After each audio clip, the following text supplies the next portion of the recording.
हम लोग श्रीमद् भागवतम के तीसरे स्कंद के 8वें अध्याय को आज प्रारंभ कर रहे हैं और ये पहला श्लोक है। इस पर आपने सुना था कि मैत्रेय मुनि बड़े प्रसन्न हुए थे और बड़े प्रसन्न होकर के वह विदुर जी को बोलना शुरू किया। तो मैत्रेय वाचा से शुरू होना चाहिए। तो ये है इस टॉपिक, इस अध्याय का नाम है गर्भोदकशाय विष्णु से ब्रह्मा का प्राकट्य। क्या हो गया? तो ये कथा तो आप कई बार जान चुके हैं, कई बार आई है। भगवान गर्भोदकशाय विष्णु से कैसे ब्रह्मा जी की उत्पत्ति हुई, लेकिन उसी के बात को और गंभीरता में सुनेंगे। ब्रह्मा जी ने क्या प्रार्थना करी वो सभी सुनेंगे। बहुत इंटरेस्टिंग बातें हैं और जो प्रश्न विदुर जी ने किए हैं वो भी उत्तर के रूप में आएंगे। मेरे पीछे बोलिए।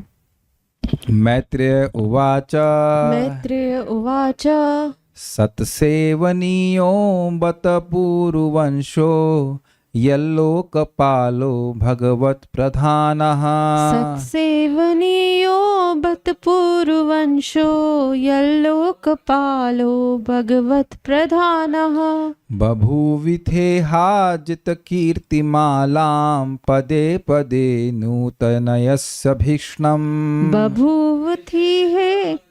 बभूविथेहाजित कीर्तिमालां पदे पदे नूतन यस्य भीक्ष्णम्। मैत्रेय उवाच मैत्रेय उवाच सत्सेवनीयो बत पूर्ववंशो यल्लोकपालो भगवत् प्रधानः सत्सेवनीयो बत पूर्ववंशो यल्लोकपालो भगवत् प्रधानः बभूविथेहाजित कीर्तिमालां पदे पदे नूतनयस्य भीक्ष्णम् बभूविथेहाजित कीर्तिमालां पदे पदे नूतन यस्य भीक्ष्णम्। का क्या कभी पूरे दिन में ऐसे हम लोग अपने से कुछ ऐसा श्लोक बना के गा सकते हैं? इतना सुंदर सुनने में लग रहा है, सुनने में कितना सुंदर लग रहा है ना।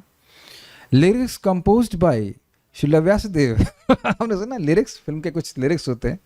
All this lyrics are composed by Srila Vyasadev. और ऑब्वियसली कितना सुंदर है ये दाढ़ी वाले मैत्रेय मुनि, लेकिन गाने में कितनी अद्भुत है ना। किसी दाढ़ी वाले बाबा को आप देखेंगे तो बहुत ये हमने कभी सोचा नहीं ना कि दाढ़ी वाले बाबा काव्य रचना करके बोलेगा। यह तो बहुत कठिन है, लेकिन मैत्रेय मुनि इस प्रकार से बोल रहे हैं।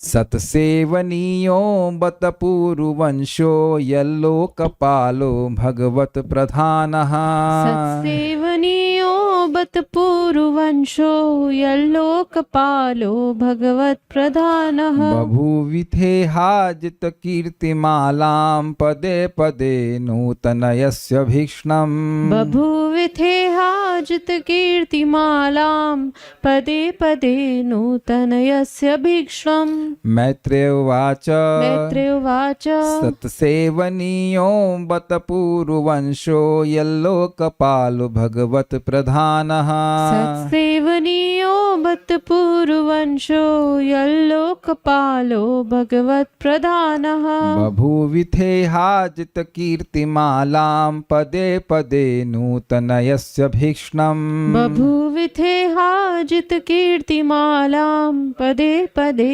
नूतन यस्य भीक्ष्णम्।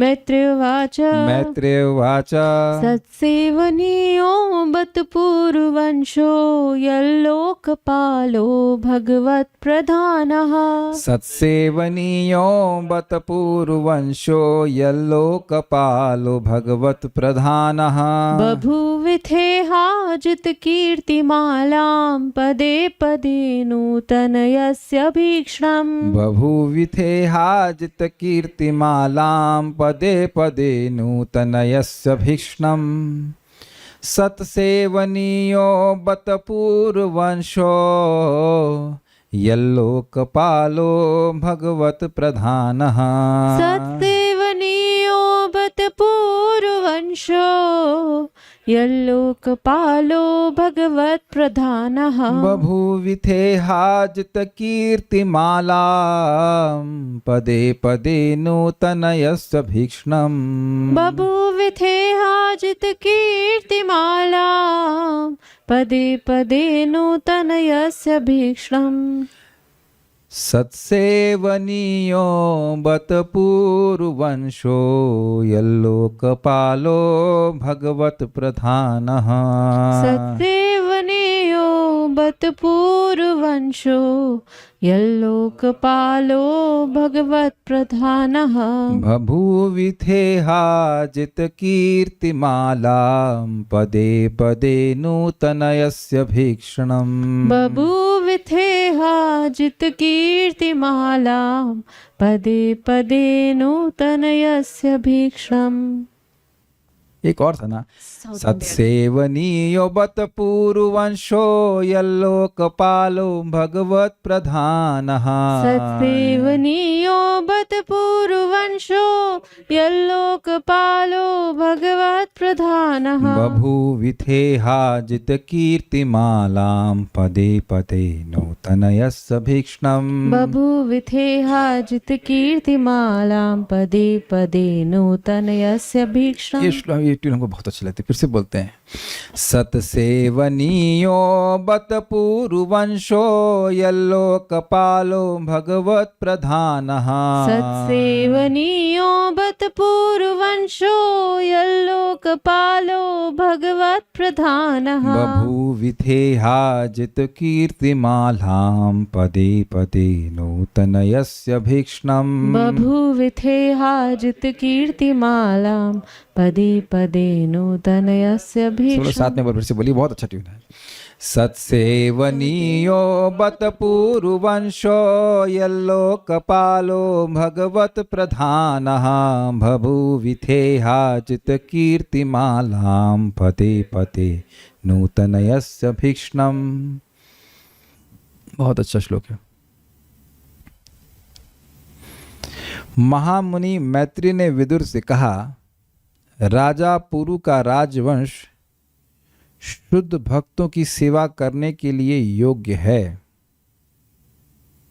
क्योंकि उस वंश के सारे उत्तराधिकारी भगवान के प्रति अनुरक्त हैं।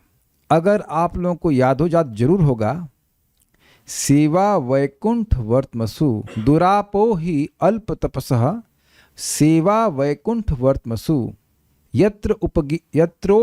यत्रोपगीयते नित्यम देव देव जनार्दन। विदुर जी ने कहा था कि हे मैत्री मुनि, आपके जैसे भक्तों की सेवा के द्वारा व्यक्ति को भाव भक्ति प्राप्त हो जाती है। कैसी? तीव्र रति रासो भवेत तीव्र व्यसनार्चना, यानी भगवान में भाव भक्ति भाव प्राप्त होता है जो तीव्र होता है, दुर्वार होता है, स्वाभाविक होता है, और वह भगवान के भक्तों की सेवा के द्वारा प्राप्त होता है। तो मानो मैत्री मुनि कहते तो भाई सब लोग भगवान की सेवा कर क्यों नहीं रहे, क्षमा कीजिएगा, भगवान के भक्तों की सेवा क्यों नहीं करते?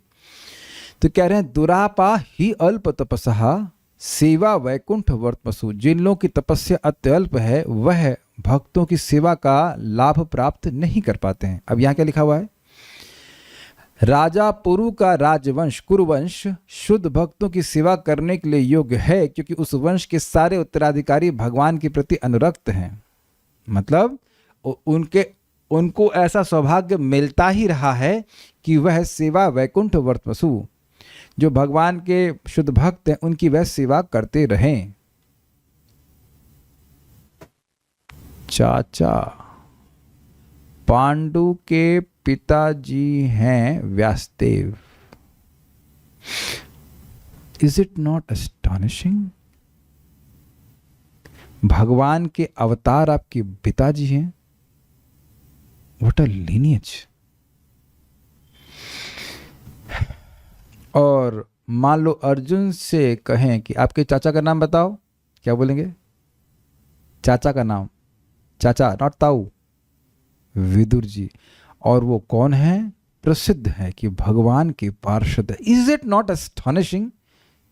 इस तरह के लोग, ये इनके चाचा जी भगवान के पार्षद हैं। पापा क्या भगवान के अवतार? भगवान के अवतार पापा, मतलब पांडु के पापा दादाजी, दादाजी क्या ये भगवान के अवतार है। अच्छा, जैसे मान लीजिए कि कुंती महारानी की शादी हो रही थी पांडु जी से, हुई थी तो तय होके हुई थी, तो ये बात आई होगी ना कि किसके बेटे हैं? प्रसिद्ध बात है, व्यासदेव जी के बेटे हैं। तो व्यासदेव जी भगवान के अवतार हैं कि नहीं?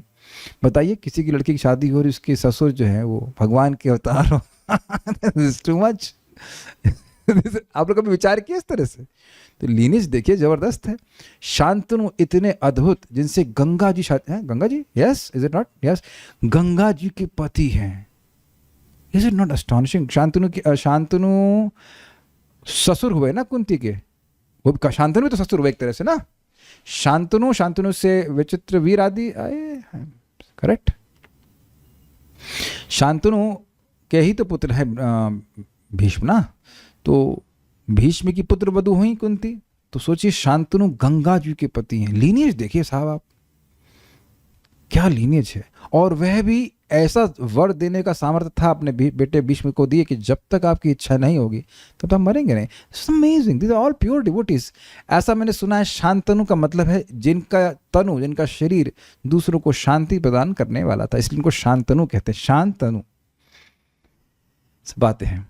तो ये सभी भगवान के शुद्ध भक्त हैं। पांडु महाराज के बारे में आपने सुना था, एक धनुष लेके ही पूरे विश्व को विजय कर लिए थे। यहाँ हजारों मिसाइल लेकर के एक आदमी एक छोटे से देश को नहीं जीत पाता है, वो अकेले ही पूरे विश्व को जीत लिए थे। इस प्रकार के महान भक्त थे। राजा पुरु हैं ययाति महाराज के बेटे। ययाति महाराज के 4 बेटे थे, यदु और भी थे, भूल रहा हूँ नाम, उसमें सबसे छोटे थे पुरु। तो ययाति महाराज बुढ़े हो गए थे, तो उन्हें एक्सचेंज ऑफर किया था कि बेटा अपनी जवानी मुझे दे दो, मेरी इच्छाएं भी समाप्त नहीं है, मेरा बुढ़ापा ले लो। तो यदु महाराज ने नहीं दिया और बाकी दोनों ने भी नहीं दिया, पुरु महाराज ने इनको दिया था। तो उन्होंने उनको आशीर्वाद दिया था कि पूरे विश्व के राजा तुम बनोगे, आपका पूरे वंशज राज्य करेगा। और बाद में फिर वो बुढ़ापे को वापस कर दिए थे, मतलब बुढ़ापे को नहीं, जवानी को पुरु को वापस कर दिए थे, और पुरु ने इनको बुढ़ापा दे दिया था ययाति महाराज को। ये सब कथाएं आगे आ जाएंगी, लेकिन यह कहते हैं कि पूर्ववंश सारा का सारा पूर्ववंश ही भगवान का शुद्ध भक्त है। उस सारा का सारा तो नॉट से, लेकिन धृतराष्ट्र भी इनके यहाँ पे आ ही गए थे, लेकिन फिर भी काफी लोग उसमें शुद्ध भक्त थे, ऐसे कह सकते हैं। तुम भी उसी कुल में उत्पन्न हो। कौन तुम? विदुर जी। और ये आश्चर्य की बात है कि तुम्हारे प्रयास से भगवान की दिव्य लीलाएं प्रतिक्षण नूतन से नूतनतर होती जा रही हैं।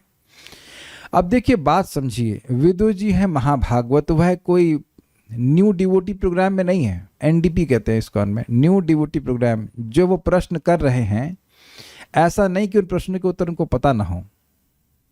इसको ऐसे समझिए कि मान लीजिए आप घर में बोलते हैं आज ये बनाइए, तो अब ये बनाइए मतलब उसका आस्वादन आप पहले भी कर चुके हैं, लेकिन क्योंकि अब आस्वादन फिर से करने की इच्छा है तो फिर से बोलते हैं। हम कोई डिश का नाम नहीं ले रहे हैं, ये भागवत की क्लास है, लेकिन डोंट एजिटेट एनीवन सेंसेस, पता नहीं किसको कौन सा अच्छा लगता हो, लेकिन यह आप नहीं कह सकते कि अरे हम बोल ही थे। मान लीजिए आप कहें कि चाउमीन बनाओ, तो अगर चाउमीन क्या होता है, चिड़िया का नाम है, ऐसा नहीं है। यू हैव टेस्टेड बिफोर, फिर पूछते हैं, कहते हैं आइसक्रीम खिलाओ, कुल्फी खिलाओ, तो क्या पहले कभी नहीं खाते हैं?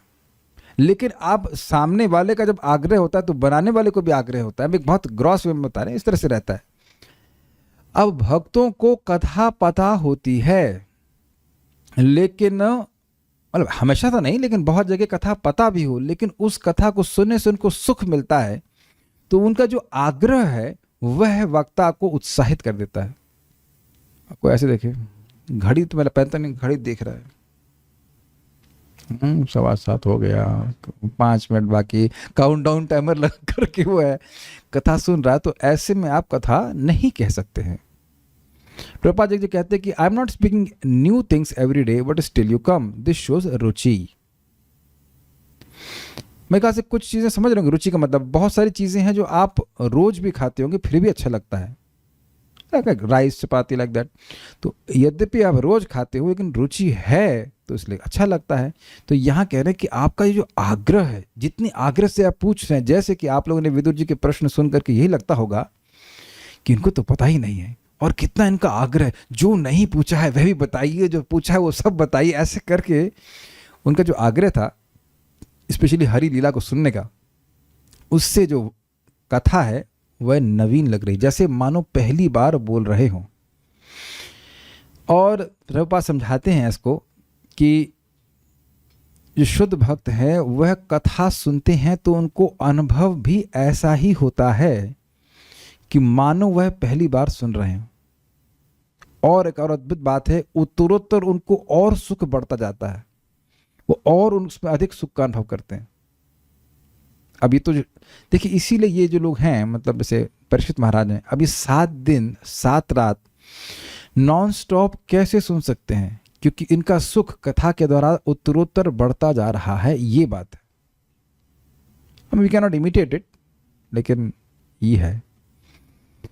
मैत्रेय वाचा, लेकिन इसके एक ही अर्थ नहीं, अब यहाँ पे एक अर्थ है और अर्थ भी आप अलग अलग देखेंगे। मैत्रेय वाचा, मैत्रेय मुनि ने कहा, पूर्व वंश, यह पूर्वों का वंश, बत मतलब निश्चित ही।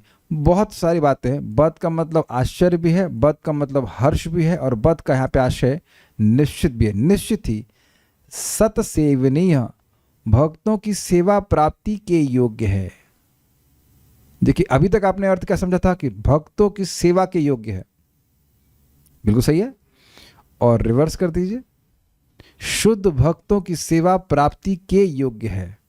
मतलब आप समझ में आया कि इतने आप लोग आसक्त हैं कि आप लोग योग्य हैं कि भक्त आपकी सेवा करें। जैसे मान लीजिए कोई भोजन चाहता है तो उसको भोजन देंगे, तो आप सेवा उसकी करेंगे कि नहीं करेंगे? बिल्कुल स्पष्ट है, करेंगे। आपका इतना आग्रह है विदुर जी, आप शुद्ध भक्त हैं, और आपके सारे लोग स्पेशली भी ऐसे शुद्ध भक्त थे कि यह तो आप योग्य ही है, आप लोग सब लोग योग्य हैं कि आपकी भक्तों के द्वारा सेवा की जाए। कुछ समझ पा रहे हैं? रिवर्स का अर्थ में ले रहे हैं। यहाँ पे मैत्रेय मुनि अत्यंत नम्रता से बोल रहे हैं, ये नहीं कह रहे कि हाँ हाँ हम ही भैया वैकुंठ के आए हुए हैं, आप आ गए, आपको कोई दिक्कत नहीं है, टॉल भी नहीं लगेगा इत्यादि, ऐसा भाव नहीं है। वह कह रहे हैं, अभी आप देखना टीका में कहते हैं कि आपका विदुर जी जन्म ही मेरे जीवन को सफल बनाने के लिए है, ताकि मैं कृष्ण की कथा कह सकूं।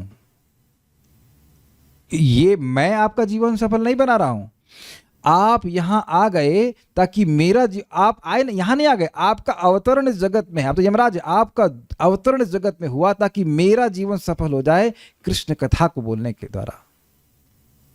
एकांत लाभ वचसो नपुंसाम इत्यादि, ये तो विदुर जी ही बोले हैं ना। अब बताइए कोई व्यक्ति जेन्युइनली अपने हृदय से बोल रहा है, एकांत लाभ वचसो नपुंसाम सुश्लोक मौल गुणवाद माहु। कौन बोला था? मैत्रेय मुनि बोले थे कि मैत्रेय मुनि बोले थे ना, आई डोंट नो कौन बोला था, लेकिन दोनों में से कोई एक बोला था। लेकिन इस तरह के शब्द सुन करके व्यक्ति कितना सुखी हो जाएगा। मान लीजिए किसी को आप भोजन दें और वो आहा आहा कर ले, आहा हा हा बड़ा अच्छा लगा, तो जीवन कृतार्थ हो गया, तो आपका वो उत्साह बनेगा ना। तो इस प्रकार की बात वो कहते हैं कि सत सेवनीय, सत मतलब सता, भक्त, भक्तों की सेवा प्राप्ति के योग्य है। मैत्रेय मुनि बोला था, लेकिन हम मतलब कहने का मतलब ये है कि हाँ, मैत्रेय मुनि, अगर समझ लें, मैत्रेय मुनि ने बोला था एकांत लाभो वचसो नपुंसाम, वाणी का सर्वश्रेष्ठ लाभ है कि भगवान की कथा को बोला जाना चाहिए। और आपके जैसा भक्त इस मेरे द्वारा इस सेवा के लिए जरूर योग्य है कि मैं भगवान का यश बोलूं, ये कहना चाहते हैं। मेरा भाग्य है कि मैं आपको सेवा कर पा रहा हूं, आपने मुझे सेवा का मौका दिया, ये कहते हैं। यह क्यों सेवनीय है? क्योंकि भगवत प्रधान, इस वंश के सारे उत्तराधिकारी भगवान के प्रति अनुरक्त हैं। इसका मतलब क्या है? बड़ा सुंदर अर्थ दिया गया है। ब्रह्म, परमात्मा और भगवान, ये परम तत्व के 3 सोपान या 3 पहलू हैं। तो जो भगवान को ही प्रधान मानता है, अर्थात ब्रह्म परमात्मा के ऊपर ध्यान नहीं देता है, भगवान को ही अपने जीवन में सबसे अधिक महत्व देता है, उसको कहेंगे भगवत प्रधान। समझा गया? इस वंश के सारे उत्तराधिकारी भगवान के प्रति अनुरक्त है। यहाँ कोई ब्रह्मभूत नहीं आया है, ब्रह्मभूत नहीं घूम रहा है या परमात्मावादी नहीं घूम रहा है, सारे भगवान को प्रेम करने वाले पैदा हुए हैं। जैसे कि शब्द हम प्रथम स्कंद में सुन सकते हैं, क्या शब्द था? अनन्य विषयात्मनाम। सारे पांडव पूरे विश्व के राज को देखने के बावजूद भी उनके चित्त में केवल कृष्ण ही बसे हुए थे। कृष्ण को ये करना है, कृष्ण के लिए ये करना है, कृष्ण के लिए अनन्य विषय, और कोई ना अन्य अनन्य और कोई विषय उनके मन में नहीं था। तो भगवत प्रधान समझ में आ गया, ना उनको ब्रह्म में इंटरेस्ट है, ना परमात्मा में इंटरेस्ट, अपितु केवल और केवल भगवान में ही इंटरेस्ट है।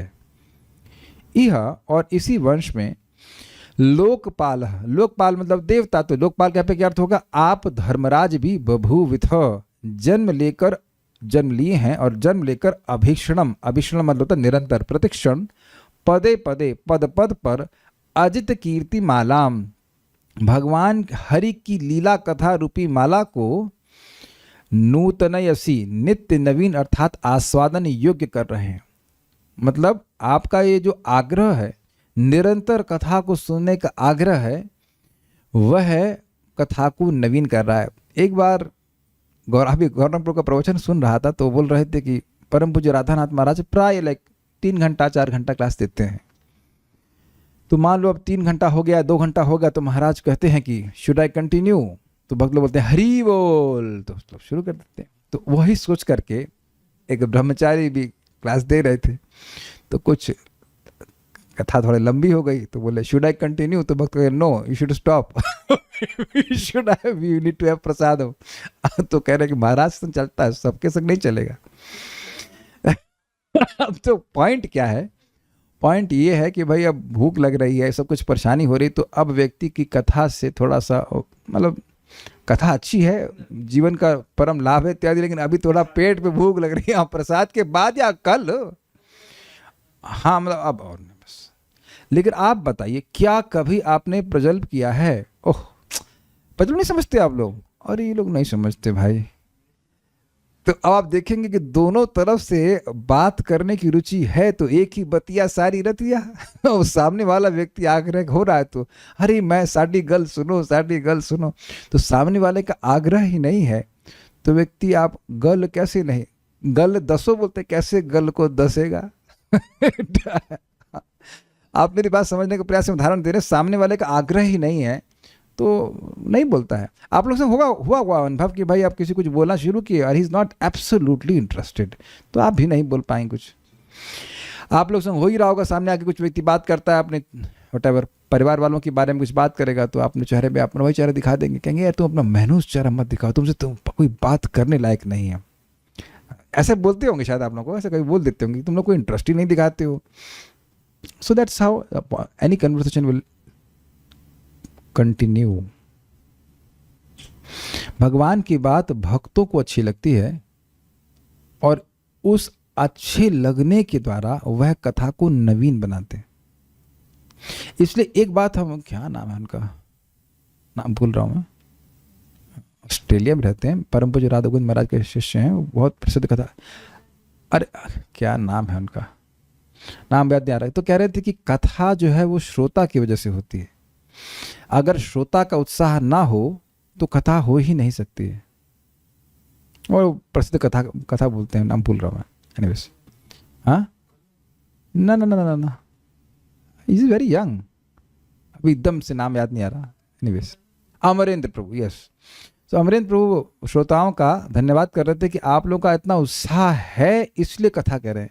परम पूज्य वृंदावन चंद महाराज भी मुझे बोल रहे थे कि सब लोग पहले गौशाला में क्लास करते थे, तो बोलते थे कि हमको वहाँ अच्छा लगता है क्योंकि वहाँ पे अन्यमनस्क नहीं है, माला बना रहे हैं, समोसा छान रहे हैं, अरे और बहुत कुछ काम हो रहा है, तो ऐसे में कथा नहीं हो पाती। सामने वाले का आग्रह नहीं से ठीक है कुछ कान में चला जाए, ऐसे करके कथा नहीं हो पाती। तो यहाँ देख रहे हैं कि विदुर जी का खूब आग्रह है, खूब आग्रह, इस कारण से कथा नवीन लग रही है, इसके लिए धन्यवाद दे रहे हैं। मैत्रेय उवाच, मैत्रेय उवाच मतलब मैत्रेय जी ने कहा, सतसेवनीयो बत पूर्व वंश निश्चित या ओहो, ओह कितने आश्चर्य की बात है, ये पूरा वंश, पूरा पूर्व वंश भक्तों के द्वारा सेवनीय है, जिसका सेवन किया जाना चाहिए। That means pure devotees also want to associate with these kings. पूर्व वंश जैसे मैंने कहा, तो वहां पे वो क्लर्कों का पूर्ववंश नहीं है या कुम्हारों का वंश नहीं है, ये राजर्षियों का वंश है, यानी कि जिनकी जो राजा हैं, बेसिकली राजाओं के संगति जनरली लोग नहीं करते हैं जो साधु जन होते हैं, लेकिन कहने सतसेवनीय, इज इट नॉट इंटरेस्टिंग? क्या आपको यहाँ पे कुछ आश्चर्यजनक लगा कि नहीं लगा? आप में से कितने लोग इस जगत के मंत्रियों के पास जाकर उनका संगत करना चाहेंगे? They will not talk about Krishna. कभी मन में आया, कभी सपना आया आप लोगों को? बिकॉज वो कृष्ण कथा में कोई रुचि ही नहीं रखते हैं। इसलिए तो कह रहे हैं बहुत, मतलब आश्चर्य की बात है, एक के बाद एक जो पैदा हुआ वो सभी कृष्ण कथा में आसक्त। वस्तुतः गीता भी आप किसकी वजह से सुनिए? बताइए किसकी वजह से सुने आप गीता? बोलिए, जल्दी से बोलिए, माइक बताइए, माइक बताओ, फटाफट। किसकी वजह से गीता सुने आप? भक्त की वजह से। गलत, धृतराष्ट्र की वजह से। धर्म क्षेत्रे कुरुक्षेत्रे किम संवेतायुस्सभा माम कहा पांडवश्चैव किम कुर्वत संजय। ये प्रश्न नहीं होता तो गीता होती ही नहीं। गीता के 7 श्लोकों में सबसे पहले श्लोक तो पहला वाला होना चाहिए ना। So all glories to Dhritarashtra prabhu. वो सुधरे कि नहीं सुधरे वो अलग बात है, लेकिन हम लोग को तो सुनने को मिला ना धृतराष्ट्र की कृपा से, कोई विरोध तो नहीं है ना। ये भी इंटरेस्टिंग बात है। गीता भगवान बोल दिए, लेकिन हमारे सामने तो वर्जन धृतराष्ट्र संजय का हुआ ना। कभी सोचे इस तरह से? तो आश्चर्य की बात है कि आश्चर्य की बात है भी, क्योंकि ये धृतराष्ट्र भी विदुर जी से बहुत प्रेम करते थे। विदुर जी कहते, विदुर आप मुझे धर्म सुनाते रहो, मेरे हृदय को ठंडक पहुंच रही है। यद्यपि मैं पालन नहीं कर पा रहा हूँ, लेकिन सुनाओ हमको बहुत अच्छा लग रहा है, हमारे हृदय को बहुत शांति मिल रही है। तो आप समझ सकते हैं कि धृतराष्ट्र का भी ऑल्सो ऐसे खराब व्यक्ति नहीं, मतलब हैं वो अपने आसक्ति से डिस्टर्ब हो गए, लेकिन वैसे धर्म को सुनना चाहते हैं। वो गीता क्लास से उठे तो नहीं ना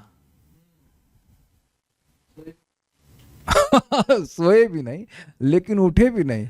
आप लोगों से क्यों सामर्थ्य है किसी व्यक्ति का 700 श्लोक नॉन स्टॉप सुन ले, या मैं बोल लूं? Very interesting. तो यह भी 700 श्लोक को नॉन स्टॉप सुनना, तो ये भी एक अच्छा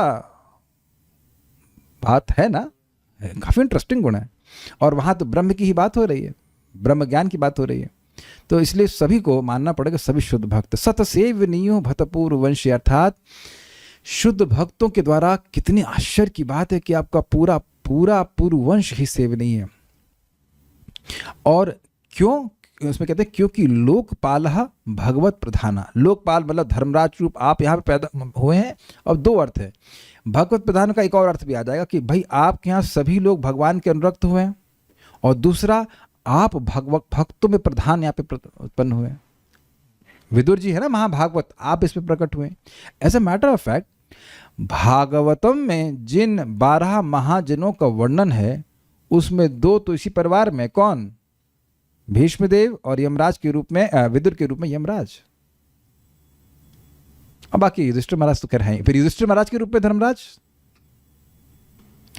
इट्स वेरी एस्टॉनिशिंग। आप एस्टॉनिशिंग। अच्छा, अगर कोई एक शुद्ध भक्त मिले तो आप लोग आश्चर्यचकित होंगे कि नहीं होंगे? जिसको ऐसा सुख मिल रहा हो कि एक नाम मतलब बोल रहा हूं तो करोड़ों नाम लेने की इच्छा हो रही है। कोई मिला अभी तक आपको? जब अपने भक्ति के संघर्ष को देखते हैं तब समझ में आता है कि महाभागवत होने का कितना मतलब होता है। तो अर्जुन महाभागवत, युधिष्ठिर महाभागवत, भीम महाभागवत, नकुल सहदेव महाभागवत, द्रौपदी महाभागवत, कुंती महारानी। आपकी कोई आंटी का क्या हमारी किसी आंटी की प्रेयर से भागवत में है? नो। This is amazing. नहीं, पूरा परिवार का वर्णन भागवत में भरा पड़ा है। तो इसलिए कह रहे हैं अद्भुत है, सब भगवान के प्रेमी हैं। भीष्म, दादाजी की प्रार्थना हो भागवत में? नहीं। Amazing family. आज मैं इस पर रिफ्लेक्ट कर रहा हूं। परीक्षित महाराज, अमेजिंग भर दिया उस पूर्व वंश में भगवान के शुद्ध भक्तों को। यल्लोकपाल भगवत प्रधाना बभूविते, आप इसमें प्रकट हुए उस पूर्व वंश में। यह इस वंश में अजित कीर्ति माला, बहुत सुंदर है। माला थी ना, माला देंगे, माला प्लीज जल्दी दीजिए। माला था कहाँ? आप तुरंत माला को छुपा देते हैं। This is very nice. What is the meaning of this phrase? I need a prop. Well, this is coming from Krishna only. Krishna Nitai Gaur Nitai. So देखिए, ये एक माला, सॉरी एक फूल, उसके बाद दूसरा फूल, उसके बाद तीसरा फूल, उसके बाद चौथा फूल, उसके बाद ये अंत कहाँ हो रहा है इसका? माला का अंत कहाँ से होता है? कहाँ होता है माला का अंत? समझ में आ गया? समझ में आया कि नहीं आया? शब्द बड़ा जबरदस्त था। Is everyone catching this phrase? Ajit कीर्ति मालाम। भगवान अजित, अब इसको अजित शब्द क्यों कहते हैं, बड़ा सुंदर है। अजित मतलब जिनको कोई ना जीत सके। अच्छा, काल सबको जीतता है, यस। अविद्या सबको जीतती है, यस। कर्म सबको जीतता है, यस। यानी अजित मतलब जो काल, कर्म और अविद्या के भी नियामक हैं, उन भगवान की कीर्ति मालाम। I think this is very very nice. शब्द देखिए क्या तरीका है बोलने का। अब देख रहे मतलब एक्सटर्नली स्पीकिंग ये माला सूख गई है, लेकिन कह रहे कि मान लो किसी को ऐसे माला पहना दी जाए और इसको एवर फ्रेश रखा जाए, तब भगवान की कीर्ति में तो कोई कमी आ नहीं रही है। ऐसा तो नहीं कि भगवान का अब दया बोलने शुरू किया, बस बस बस बस, नहीं। भगवान की दया पे आप अनंत रूप से बोल सकते हैं, भगवान के सौंदर्य पे अनंत रूप से बोल सकते हैं, भगवान के एक एक गुण अनंत है, सॉरी, भगवान के अनंत गुण हैं और एक एक गुण अनंत रूप से गंभीर है, विस्तारित है उसका। समझे मेरी बात? तो भगवान की कीर्ति की माला, भगवान की कीर्ति की कैसी माला के समान है, अर्थात एक के बाद एक गुण, एक के बाद एक गुण, एक गुण। आप देखिए किसी की निंदा भी करेंगे कुछ देर बाद शांत हो जाएंगे क्योंकि वो पॉइंट खत्म हो जाता है। अच्छा, ये नहीं समझ पा रहे होंगे, निंदा नहीं करते, चलिए लेकिन यश बोलते हैं आप हमेशा भक्तों का। तो अगर किसी का गुण बोलना शुरू करेंगे, 1 पॉइंट, 2 पॉइंट, 3 पॉइंट, फिर खत्म। आप लोग अपना कभी सीवी भेजना मेरे पास, देखते हैं कितने गुण होते हैं, फिर आप अपना ही सर खोज लेंगे, अरे और तो गुण निकल ही नहीं रहा है, और तो गुण निकल ही नहीं रहा है ना। कभी कभी लोग बना करके भेज देते हैं कि नहीं, एक्स्ट्रा करिकुलर एक्टिविटीज और क्या क्या, कि गुण समाप्त। लेकिन भगवान के यश की जो कीर्ति वो माला के समान है, तो उसको एवर फ्रेश कर रहे हैं, पद पद पर फ्रेश कर रहे हैं। इसे इस माला में एक्सटर्नली बोला, एक्सटर्नली स्पीकिंग, जैसे कुछ फूल फ्रेश लग रहे हैं और कुछ फूल सूखे हुए लग रहे हैं, लेकिन यहाँ जो इनका आग्रह है, सुनने का आग्रह है, वह भगवान के हर यश को नवीन कर। ओह, इतने दयालु हैं, अच्छा इतने सौंदर हैं, ये है वह जो यश बोल रहे हैं, जो यश मैत्री जी बोलेंगे, उस हर यश को सुनने का आग्रह। अब समझ में आया? पद पद समझ रहे हैं, एक एक शब्द। He is not having his mind going anywhere else when any of Krishna's qualities is being spoken. भगवान के किसी भी गुण को बोला जा रहा है, भगवान की किसी भी कीर्ति को बोला जा रहा है, उनको वो हर कीर्ति, हर अक्षर आस्वादनीय लग रहा है। मैं समझा पा रहा हूं इस बात को? तो वह हर जो फूल कह लीजिए, कीर्ति रूपी फूल है, वह अत्यंत फ्रेश लग रहा है। मान लो दया, अरे भाई दया तो जबरदस्त है, क्या बात है गुण भगवान का। आपने कभी महसूस किया कि हम किसी बारे में बात कर रहे होते हैं, अब एक ही गुण आप बार बार नहीं बोलते हो, नहीं बोलते ना, कितना सुंदर है, कितना सुंदर है, कितना सुंदर है, कितना सुंदर। अरे बंद करो भाई, वही एक क्या कहते हैं वो, स्टॉप दैट टेप, अपना टेप रिकॉर्ड बंद करो, है ना। तो आप बोर हो गए। लेकिन भगवान के यश को बार बार बोल रहे हैं, पद पद पर उनको नूतनयस अभीष्टम, निरंतर और पद पद, लगातार, और हर पद पर, हर शब्द में नया जैसा लग रहा है। मान लो लग रहा है कि पहली बार बोल रहे हैं। This is the kind of people whose conversation we are hearing. ऐसे ये दो भक्त हैं, मैत्री और विदुर जी, इनकी बात को हमें सुनने का मौका मिल रहा है। तो पानी देना, थोड़ा पानी देना, यह भी मैत्री मुनि बीच में कभी नहीं बोले हैं है ना। पूरी पूरी रात हो जाता है इन लोगों को बात करते हुए, कोई पानी तक नहीं मांग रहा है। ये भी नहीं मैत्री मुनि बोले कि पानी मांगो, पी के आए गंगा जी बगल बैठे हैं। लेकिन अमेजिंग कि हम तो कभी घंटे भर में 2 बार पानी, 3 बार पानी पीते हैं, एक बार भी नहीं आया कि उसके बाद हम मैत्री जी पानी पिए और फिर बोले।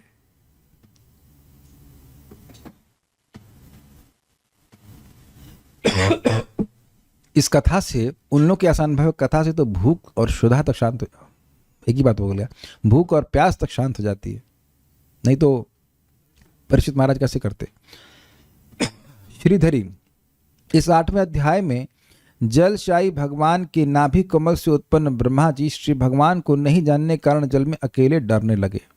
और ये आएगा अभी, ये सब बता रहे हैं इस अध्याय में आएगा क्या। उन्होंने तपस्या के द्वारा श्री भगवान को प्रसन्न किया, यही वर्णित है।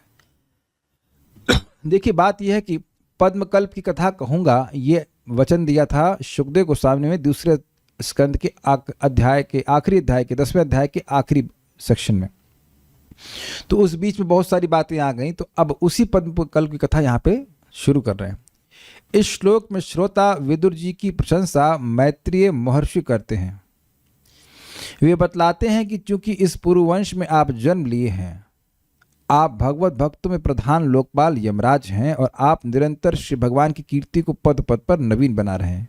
अतएव यह पूर्ववंश सत्पुरुषों द्वारा सेवनीय है। सत्पुरुष इस पूर्ववंश का सेवन अवश्य करेंगे। सारादर्शनी मतलब अब ये सारादर्शनी से क्लियर होगा।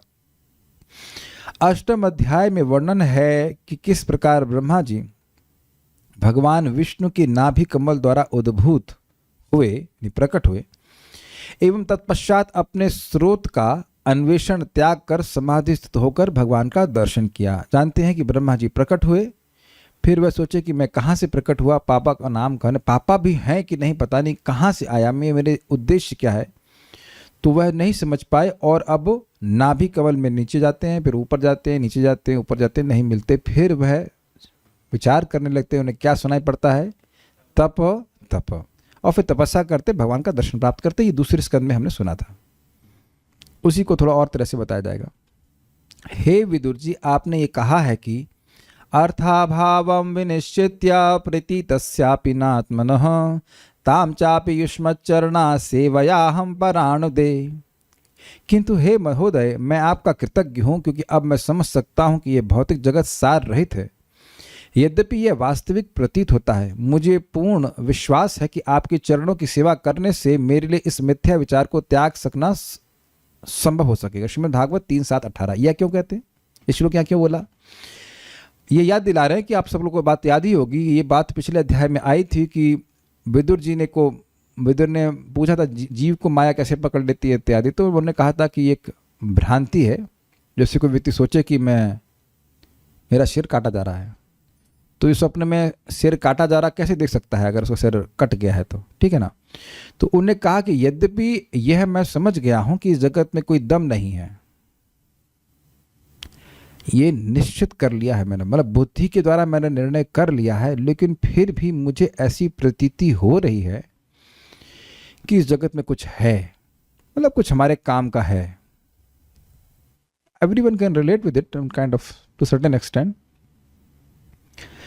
अब वो कहते हैं कि यह जो प्रतीति है, ये जो अनुभव हो रहा है, अनुभव नहीं, प्रतीति मतलब समझते हैं एपरेंट अपीयरेंस हो रहा है, मतलब लग रहा है कि इस जगत में कुछ दम है, वह भ्रांति भी आपकी सेवा के द्वारा नष्ट हो जाएगी। अर्थात ये जो अज्ञान है, कुछ अज्ञान है ना, तब हम सोच रहे हैं कि भाई कुछ भौतिक प्राप्त करके हम सुखी हो जाएंगे, तो ये अज्ञान भी नष्ट हो जाएगा। मतलब इतना तो अज्ञान मेरा नष्ट होगा कि थ्योरी में क्लियर होगा कि इस जगत में दम नहीं है, लेकिन इसका रियलाइजेशन भी पूर्णता हो जाएगा कि ये जगत बिल्कुल स्वप्न जैसा ही है। हम सब लोग सुनते रहते हैं। एक बार भक्त ने प्रश्न भी किया, क्या ये जगत स्वप्न जैसा है? अब एक बात बताइए, हमें भक्त दिख भी रहे। एक जिन भक्त ने प्रश्न किया था कि प्रभु जी क्या यह जगत स्वप्न जैसा है, या क्या ये स्वप्न है? तो इसका मतलब है कि स्वप्न लग तो नहीं रहा है। कुछ क्या किया? अगर आपको ये स्वप्न लग रहा होता तो यह प्रश्न नहीं करते कि ये स्वप्न जैसा है। लग तो ही रहा है ना कि सही है, असली है, रियल है। काफी डीप बात है ना। अगर आप प्रश्न कर रहे हैं, या हम लोग भी प्रश्न, क्या ये जगत स्वप्न जैसा है, तो आपको लग तो नहीं रहा है ना। तो प्रतीति यही हो रही कि हमारी पत्नी है, हमारे बच्चे हैं, ये है। कौन कह सकता है कि उसके बच्चे उसको अपने बच्चे नहीं लगते? Anyone can raise hands on this point? वो एक वक्त कह रही शक्ल भी मिलती है। अकल मिले ना मिले, लेकिन शक्ल तो कम से कम मिलती है। कैसे कह सकते हैं कि भाई ये हमारे बच्चे नहीं हैं? ये सब स्वप्न देख रहे हैं। कौन मानेगा? तो कह रहे हैं जो अनुभव प्रतीति हो रही, यह भी प्रतीति समाप्त हो जाएगी। हम क्लास के बाद बताएंगे हमारा स्वप्न कैसा है, कितने स्ट्रेंज स्वप्न आते हैं, but I will later on talk, not to be recorded. हम जब भी अंट संट स्वप्न देखते हैं, हमें बड़ी हंसी आती है कि जैसे वो अंट संट स्वप्न देख रहा होता हूँ तो कितना महत्व देता हूँ, और जागते हैं कुछ नहीं, फालतू। तो जितनी मात्रा में हम जागृत हो जाएंगे उसको हम त्याग पाएंगे। तो ये सब भक्तों की सेवा के द्वारा होगा। तो ये आपने विदुर जी मुझसे कहा, और ये मुझे इंगित करके कहा कि आपके जैसे भक्तों की सेवा के द्वारा मैं इस अज्ञान से पार हो जाऊंगा। मतलब आपने मेरा गुणगान किया। आगे कहते हैं, निमित्तानि च तस्येह प्रोक्तान्यनघसूरिभिः स्वतः ज्ञानम कुतः पुंसां भक्ति वैराग्यमेव वा। भगवान के निष्कलुष भक्तों ने ऐसे ज्ञान का स्रोत का उल्लेख किया है। ऐसे भक्तों की सहायता के बिना कोई व्यक्ति भला किस तरह भक्ति तथा वैराग्य के ज्ञान को पा सकता है। भागवत 3:7-39। अब यहाँ क्यों श्लोक कोट किया कि भाई जब तक भक्त लोग भगवान के यश को बोलेंगे नहीं तब तक जीवों का ज्ञान जाने वाला नहीं है, इसलिए मैत्रेय मुनि आप जरूर कथा कहिए। तो यहां भी मैत्रेय मुनि को अनघ सूचित किया गया है, इज इट नॉट? तो अब यहां से तो यही सूचित हो रहा है, ऐसा आपने प्रस्तुत किया कि आपकी बड़ी नीड है और मैं आपका उद्धार करने वाला हूं। मैत्रेय चक्रवर्ती पाद कह रहे हैं कि मैत्रेय मुनि ये कह रहे हैं कि आपने अभी तक ऐसा प्रस्तुत किया कि यू आर इन नीड, आपकी आवश्यकता है, मैं आपका उद्धार करूंगा कथा बोल करके। लेकिन अब देखिए, अतः आपने मेरे संग हेतु प्रार्थना की है, किंतु मेरे विचार से तो आपका साक्षात संग प्राप्त होना परम दुर्लभ है, जो कि किसी महान सुकृत चूड़ामणि द्वारा ही प्राप्त होता है। अब इसका क्या मतलब हुआ? चूड़ा मतलब मणि मतलब होता है जो सर पर स्थित हो। बहुत श्रेष्ठ सुकृत हम कुछ किए हैं, इसलिए मुझे आपके जैसा श्रोता प्राप्त हुआ, और ये सत्य बात है। किसको बोल रहे थे? जैसे देखिए, हम लोग श्लोक सुनते हैं, यम प्रव्रजंतम वाला श्लोक सुनते हैं, तो वहां पे व्यासदेव जी भागवत की रचना कर दिए थे, लेकिन उसको धारण करने के लिए योग्य व्यक्ति भी चाहते थे, इसलिए पीछे पीछे भाग रहे हैं अपने बेटे सुखदेव गोस्वामी को। भागवत की कथा बोलने की इच्छा तो वक्ता की होती है, लेकिन उस कथा को धारण करने वाला श्रोता भी होना चाहिए। परम पूज्य राधा गोविंद महाराज अपने प्रवचन में कहते हैं कि हमको कथा केवल भक्तों के बीच में कहना ही अच्छा लगता है। अब जिस व्यक्ति को यही विश्वास नहीं कि यमराज है या नहीं है, उसको आप भागवत क्या बोलोगे? अच्छा, मेरे को तो कई बार हो चुका है, और मैं आप लोग से भी बात कहूंगा इस बात को, कि अगर आप किसी को बोल रहे हो श्रीमद् भागवतम के बारे में और उसको श्रीमद् भागवतम के प्रति कोई श्रद्धा नहीं है, how do you feel? Do you feel connected? आप देख रहे हैं कि एकदम लगता है कि मौनम चैवा मौन भी जो है एक वाणी की तपस्या, मौन को हम धारण कर लें, है ना। मन तो करता है कि भगवान के बारे में बोलें, लेकिन अब देख लेते हैं कि सामने वाला कुछ बिल्कुल डिसिंक्लाइंड है, सुनना ही नहीं चाहता है, तो बस कुछ एक्सटर्नल बात बोल के खत्म कर देते हैं। बहुत सारी बात आप श्रीमद् भागवत में सुनते हैं जो कि बहुत इंस्पिरेशनल हैं, लेकिन अब सामने वाले की रुचि नहीं होती है, तो या वो डिप्लोमेटिकली सुन रहा है, डिप्लोमेटिक समझते हैं ना, हाँ, दिखाने के लिए, तो फिर एकदम मन नहीं करता है। सो वी एब्सोल्युटली नीड श्रोतागण। जैसे देखिए, मैं अपना ही अनुभव बता रहा हूँ। जैसे मैंने इस टीका को पढ़ा, टीका अच्छी लग रही है अब तक, तो टीका जब मैं पढ़ा तो मैं कल बहुत प्रसन्न हुआ, वाह वाह, मैं वहीं से हा हा हा आहा करने लगता हूँ। उसके बाद में बोला, भक्तों को कितना अच्छा लगेगा ये सब सुन करके। इज एब्सोल्यूट नीड, श्रोता भी जो है वो सुनने के इच्छुक हों। आज सुबह जब मैं गीता पढ़ा रहा था, तब भी मैं सोच रहा था कि कुछ भक्तों को हम रोज देख रहे हैं, कितना इनकी रुचि है अभी से भगवत गीता को सुनने में। What amazing souls. तो आप लोग देखिए, बहुत बार मैं आप लोगों का अप्रिशिएट करता हूँ या गुणगान करता हूँ, ये परंपरा है, क्योंकि श्रोता भी बहुत, व्हाट इज दैट, क्या शब्द है, भूरिदव है। वह अपने समय को भगवान की कथा में दे रहा है, और वह भी कुढ़ करके नहीं, कहाँ फंस गए यार, नहीं, with enthusiasm they are hearing. तो कह रहे हैं कि अब इसका कारण भी क्या है? जो व्यक्ति कथा सुनने का आग्रह है, वो आग्रही है, वह भी वैकुंठ वर्तम है, वह भी वैकुंठ के मार्ग पर है। तो ऐसे व्यक्तियों की सेवा करना ये हमारा भाग्य है। आप में से जो लोग भी प्रचार करना चाहते, तो इच्छा होती है ना, कोई तो मिले। कुछ लोग ट्यूशन पढ़ाते हैं, तो जो लोग ट्यूशन पढ़ाते हैं, कभी मिला कोई स्टूडेंट, मैडम ये जन्माद्य से समझ में नहीं आ रहा, जरा समझाइए। कभी नहीं पूछेगा, कभी नहीं पूछेगा नालायक। मैथ्स फिजिक्स केमिस्ट्री पूछ लेगा, कभी भागवत पूछे कोई नहीं पूछेगा। ओके, तो कह रहे कि मेरा भाग्य है कि आपको मिला हूं, आप मुझे मिले हैं। आपका संग करने वाले व्यक्तियों की सेवा करने मात्र से ही भगवान हरि की भक्ति उत्पन्न हो जाती है। लाइन समझ में आई? अरे ये क्या मुत्य लगा रहे हैं भाई, आपकी कोई शिष्य मिल जाता ये आपकी कोई संगत किया, यानी आप कोई छू के आया होता है, आपके चरणों में कोई बैठा होता, उसकी संगति कर लेता तो मुझे भक्ति मिल जाती, और मुझे तो आप साक्षात मिल गए, ये कहने करते हैं। इस प्रकार विदुर की स्तुति करते हुए मैत्रेय मुनि प्रसन्न होते हैं। कुछ लिंक आ रहा है ना, पिछले श्लोक में हमने सुना था प्रहसन्निव आह, तो अब आप कुछ आशा समझ रहे हैं कि क्यों प्रसन्न हो रहे हैं। ओ क्या श्रोता मिला है, क्या व्यक्ति मिला है। प्रभुपाद जी का शब्द था, आज मैं क्लास के पहले भी सोच रहा था, प्रभुपाद जी का शब्द है, I wish to have only one disciple who will hear Bhagavatam and I will speak Bhagavatam. क्या अमेजिंग स्टेटमेंट है। मैं चाहता हूं कि एक शिष्य हो जिसको सुनता रहे और मैं कथा श्रीमद् भागवतम से बोलता रहूं। या मुझे गुरु महाराज का शब्द भी याद था कि if you ever get money print books, not do anything else. मतलब यश कथा का विस्तार करो अगर तुम्हारे पास धन आए तो। कितना इंटरेस्टिंग है ना। एक व्यक्ति श्रील भक्ति सिंह ठाकुर जी जो 9 साल या 10 साल 3 लाख नाम रोज जप किए, केवल खिचड़ी खा करके प्रतिदिन, वो चतुर्मास में करते थे, लेकिन प्रतिदिन बहुत सिंपल भोजन ग्रहण करके, कुटिया बना करके, और वह धन का उपयोग केवल कृष्ण कथा के लिए चाहते हैं। Quite interesting. कितना सुख उन भक्तों को मिलता है, ये कहने का मतलब है।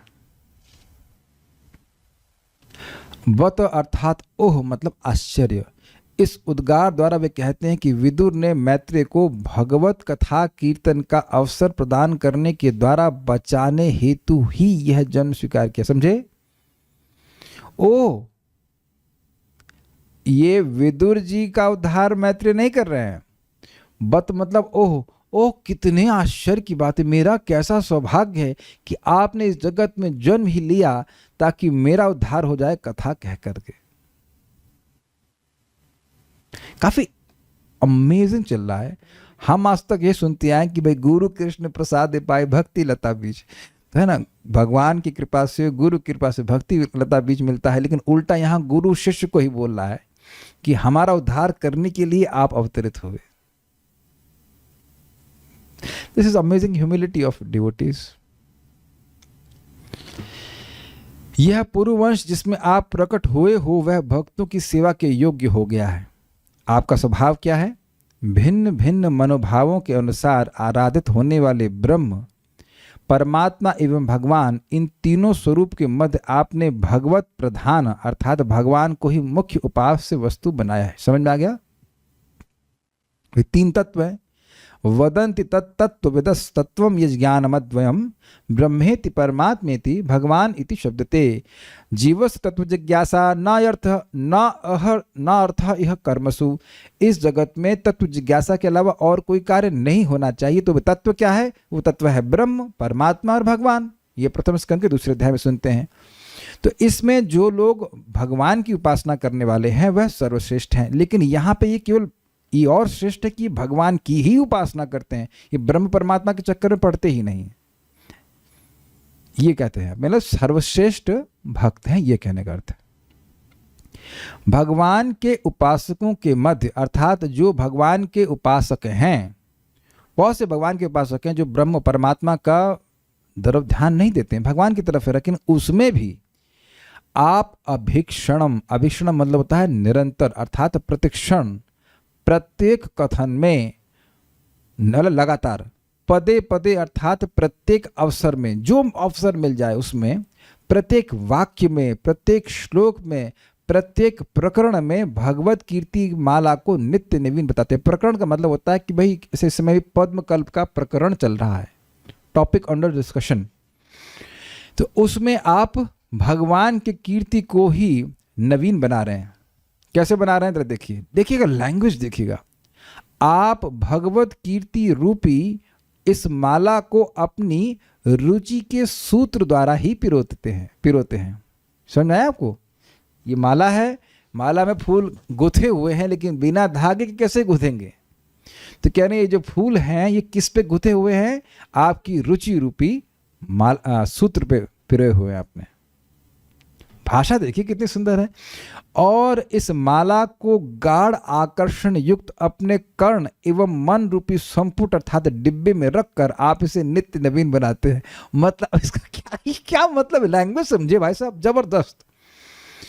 पहले पूरा पढ़ लेता हूं। आपका महात्म्य अनिर्वचनीय ये भाव है। जैसे ये आप इस्कॉन वृंदावन के डेटी डिपार्टमेंट में जाएंगे तो ये माला एक दिन पहले तैयार होती है, उसको फ्रिज में रख देते हैं और फिर वह फ्रेश रहती है। ये वाला हो या जो भी अन्य माला होती है, ये तो तुरंत चढ़ा देते हैं, लेकिन जो भगवान के लिए माला बनती है दोपहर में और वो चढ़ती है सुबह दर्शन आरती में, तो फ्रिज में रख करके उसको फ्रेश रखते हैं।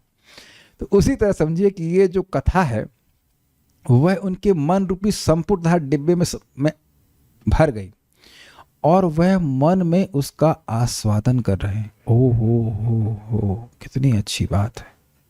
मन बार बार उस कथा को आस्वादन कर रहा है, उसको पकड़ लिया। Is it okay? और कर्ण कान किसी बात को, कान भी एक डिब्बे की तरह है और उसमें जो कथा प्रवेश कर रही है उसको वह संजो के रखे हुए हैं। और वो अब कैसे समझाया जाए, मतलब उनके कान जो हैं वो उस कथा का आस्वादन हमेशा नवीन रूप में करते हैं। मतलब जैसे मैं फिर एक्स्ट्रली बोला, भगवान की माला ये सूख गई है, लेकिन कथा कान में प्रवेश करके सूखती नहीं है, रसमय रहती है। ये कहने का अर्थ है। जैसे मान लीजिए हम ये कल श्लोक फिर पढ़ें तो आप कहेंगे अरे पढ़ लिया था ना, फिर पढ़ें पढ़ तो लिया था, तो फिर पढ़ें तो आप कहेंगे एक ही श्लोक रोज क्यों पढ़ रहे हैं, या तो नई नई टीका बताइए, एक ही श्लोक के आप एक ही टीका को रोज ही क्यों पढ़ रहे हैं। तो आप समझ सकते हैं कि हम लोग की रुचि इस अर्थ में है कि भाई वो मतलब हर दिन नया श्लोक होना चाहिए, वो नई बात बताओ उसमें। लेकिन वो यहाँ पे ऐसी बात है कि वही बात बार बार सुन रहे हैं फिर भी वो अत्यंत आस्वादनीय लग रही है। और ये भी कोई कठिन नहीं है। आप लोग हरे कृष्ण मंत्र का इफ यू हैड क्या कहते हैं क्रिकेट में हम लोग कहते हैं फॉर्म, क्रिकेट में फॉर्म होता है तो जब में भी फॉर्म होता है, किसी हम लोग फॉर्म में होते हैं तो जब बड़ा अच्छा लगता है। क्या बोलते हैं हम लोग? हरे कृष्णा कृष्ण कृष्ण हरे हरे, हरे राम राम राम। नेक्स्ट हरे कृष्णा कृष्ण कृष्ण हरे हरे, हरे राम राम राम हरे। और उसके बाद भी हरे कृष्ण। Got it? समझ आ गया? तो अब आपका मन और आपका कान कुछ दिनों में नाम का आस्वादन करना चाहता है, वो महामंत्र को चेंज नहीं करना चाहता। कुछ समझे? ये बात है। जितना मैं समझा उतना मैं समझाने का प्रयास किया हमको, लेकिन शब्द बहुत अच्छे लगे। क्रम संदर्भ, इस पहली मिस्टेक हो गया, वित्तीय नहीं है वो द्वितीय है। द्वितीय स्कंद के अंत में कहा गया था कि पद्म कल्प के विषय में सुनो तथा उस प्रकरण के अवतरण हेतु चतुश्लोकी व्याख्या द्वारा ही चतुश्लोकी महिमा का बखान किया गया। अब पद्म कल्प का वर्णन शुरू होता है। तो पद्म कल्प में क्या हुआ था वो बोले थे, प्रॉमिस किए थे, तो अभी हम बता रहे हैं। नेक्स्ट बाल प्रबोधिनी, ये मैं बोल चुका हूं, बस इसको पढ़ लेता हूं। अजित शब्द की व्याख्या करते, अजित अर्थात काल, कर्म, अविद्या आदि के नियंता। क्यों ऐसा का अर्थ लिया? क्योंकि काल, कर्म और अविद्या सभी के नियंता हैं और उन तीनों से भगवान जीते नहीं जाते। ऐसे अजित भगवान और उनकी कीर्ति अर्थात यश की माला जो हृदय एवं कंठ के आभूषण स्वरूप है। अब इनकी कीर्ति को अब देखिए कितना सुंदर अर्थ लिया है। कीर्ति को माला क्यों कहते हैं, जरा चेक कीजिए। अगर मैं इस माला को पहनता हूं तो देखिए मेरे गले के पास भी जाती है और मेरे हृदय के पास भी जाती है। कंठ के पास जा रही है, कंठ के पास है ना माला, तो कंठ को भी सुंदर बनाती है और हृदय को भी सुंदर बनाती है। तो कहते हैं भगवान का यश जो है उसको माला क्यों कहते हैं? जिस कंठ से भगवान का यश बाहर आ रहा है वो कंठ बड़ा अच्छा है। और जिस हृदय में ये कथा जिस हृदय से आ रही है और हृदय में जा रही है उसको भी सुंदर बनाती है। तो इसलिए यहाँ पे भगवान की कीर्ति को माला कहा गया है। It's amazing what the Acharya was thinking. नहीं, आप लोग इसमें आश्चर्यचकित नहीं होते कि एक शब्द की ऐसे ओपन अप होता है? अमेजिंग ना। उसको पदे पदे अर्थात क्षण क्षण में अभीक्षणम अर्थात पुनः पुनः नूतनयसी अर्थात पुनः पुनः क्या मिस्टेक हो गया, अर्थात पुनः अर्थात नवीन कर रहे हैं, ये अर्थ थोड़ा स्पेलिंग मिस्टेक है। तात्पर्य, महामुनि मैत्रेय ने विदुर को धन्यवाद दिया और उनके वंश की ख्याति का संदर्भ देते हुए उनकी प्रशंसा करी। पूर्ववंश भगवत भक्तों से भरा पूरा था और इसके कारण महिमा मंडित था। चूंकि वे लोग निर्विशेष ब्रह्म या अंतर्यामी परमात्मा के प्रति अनुरक्त न होकर सीधे भगवान अर्थात पूर्ण पुरुषोत्तम से जुड़े थे। ये शब्द है भगवत प्रधाना का व्याख्या प्रपात कर रहे हैं। अतः वे भगवान एवं उनके शुद्ध भक्तों की सेवा करने के योग्य थे। क्योंकि विदुर उसी वंश के वंशज थे, अतः स्वाभाविक था कि वे भगवान के नित्य नूतन यश का दूर दूर तक विस्तार करने में लग गए। विदुर जैसे व्यक्ति की महिमा मंडित संगति पाकर मैत्रेय आनंदित थे।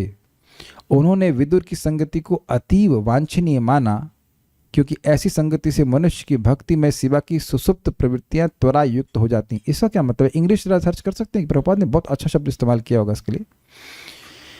उन्होंने विदुर की संगति को अतीव वांछनीय माना, एक्सट्रीमली डिजायरेबल, क्योंकि ऐसी संगति से मनुष्य की, क्या बोलते हैं Prabhupada, he considered the company of Vidura most desirable because such association can accelerate one's dormant propensities for devotional service। देखिए हुआ क्या, देखिए अब पहले भी प्रश्न किया गया था और यहाँ पे अब उसका उत्तर हो गया कि क्या श्रवण कीर्तन के द्वारा सबसे अधिक प्रगति होती है? तो आपके सामने प्रभुपाद जी का तात्पर्य है हाँ। जितना प्रभाव हमारे चित्त पर श्रवण कीर्तन का होता है और जितनी शीघ्रता से होता है, उतना किसी और साधन से नहीं होता है।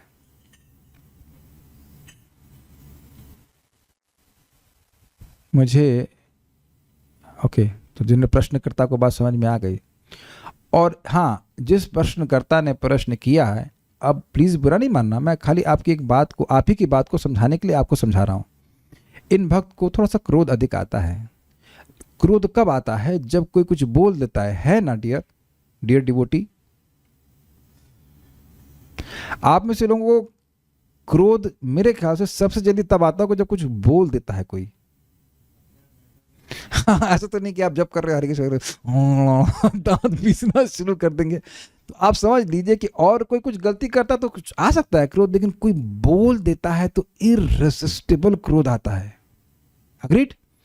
चाहे आप अपने आप को मान लिए कि अद्वैत सर्वभूतानाम यद्यपि हो सकता है अपने गीता के गुणों में सुनते हुए, भक्तों गुणों को सुनते हुए मान लिया कि ये सब मेरे गुण हैं, अद्वैत सर्वभूतानाम मैत्र करुणा एवचा, लेकिन तुरंत फुस एक कोई गाली दिया और बस हम बड़बड़ाना शुरू कर दिए।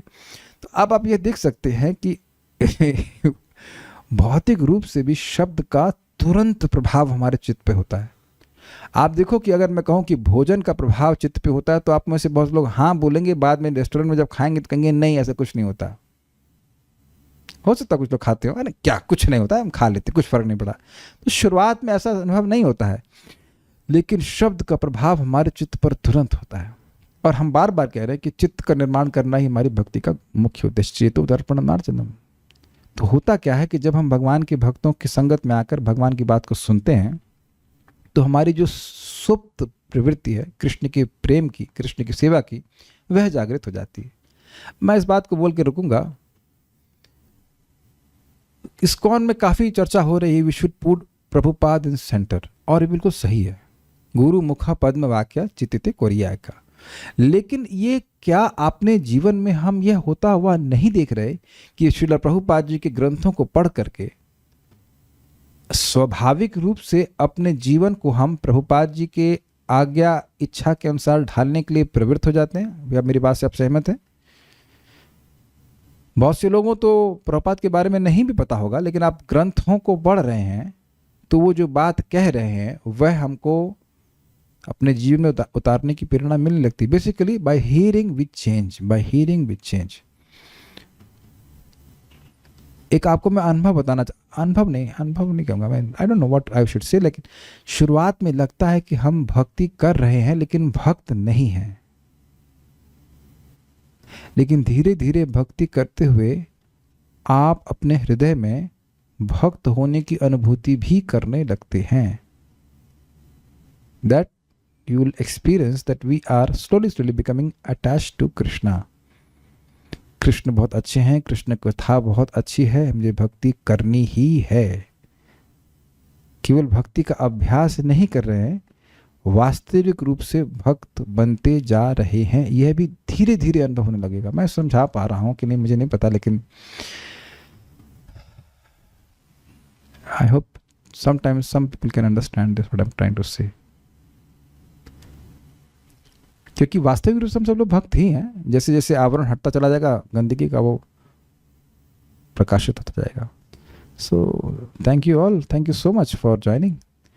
उम्मीद है कि आपको ये सब श्लोक और टीकाएं अच्छी लगी होंगी। So will stop now. Shrimad Bhagavatam की जय, श्रील प्रभुपाद की जय, निताई गौर प्रेमानंदे।